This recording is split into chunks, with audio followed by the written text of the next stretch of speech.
சூப்பரான ஒரு புட்டு ரெசிபி பண்ணலாம். குழந்தைங்க எல்லாம் ரொம்ப விரும்பி சாப்பிடுவாங்க. ரொம்ப ஈஸியாகவும் செஞ்சிடலாம். இந்த சுவையான பால் புட்டு எப்படி செய்யறதுன்னு இந்த வீடியோல பார்க்கலாம்.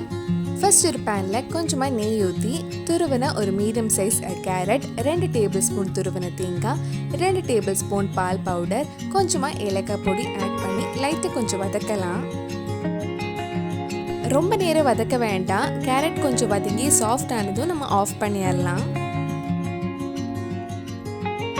இப்போ புட்டு ரெடி பண்ணுறதுக்காக ஒரு பவுலில் 1 கப் புட்டு மாவு எடுத்திருக்கேன். இதில் 2 டேபிள் ஸ்பூன் பால் பவுடர், தேவையான அளவு உப்பு, 2 டீஸ்பூன் சுகர் ஆட் பண்ணி ஒரு வாட்டி மிக்ஸ் பண்ணிக்கோங்க. இது ஒரு வாட்டி மிக்ஸ் பண்ணதுக்கப்புறம் நம்ம வதக்கின கேரட்டும் இதில் ஆட் பண்ணி நல்லா மிக்ஸ் பண்ணலாம். நம்ம சேனலில் இதுக்கு முன்னாடி மேங்கோ புட்டு, அவல் புட்டு, புட்டு கடலை கறியெல்லாம் செஞ்சுருக்கோம். நீங்கள் இன்னும் அந்த வீடியோஸ் எல்லாம் பார்க்கலன்னா அதோட லிங்க் கீழே டிஸ்கிரிப்ஷனில் இருக்குது. மறக்காமல் அந்த ரெசிபியும் போய் பாருங்கள். எல்லாம் நல்லா மிக்ஸ் பண்ணதுக்கப்புறம் நம்ம கொஞ்சம் கொஞ்சமாக தண்ணி ஊற்றி புட்டு மாவை ரெடி பண்ணிடலாம். இந்த மாதிரி புட்டு மாவை ரெடி பண்ணதுக்கப்புறம் ஒரு 10 நிமிஷம் அப்படியே ஊற வச்சுருங்க. அதுக்கப்புறம் நம்ம வேக வச்சு எடுக்கலாம்.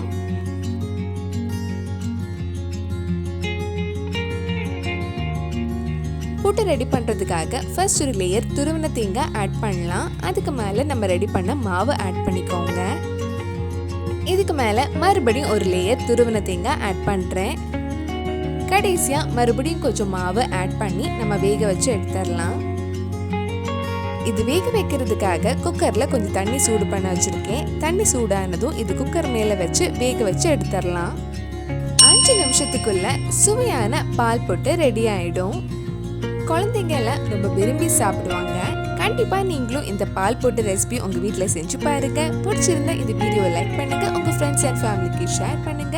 வேறு நல்லா ரெசிபி நம்ம சேனலில் ட்ரை பண்ணலான்னு கீழே கமெண்ட் பாக்ஸில் சொல்லுங்க. நீங்கள் இன்னும் என்னோட சேனலை சப்ஸ்கிரைப் பண்ணலைன்னா மறக்காமல் சேனலையும் சப்ஸ்கிரைப் பண்ணுங்க.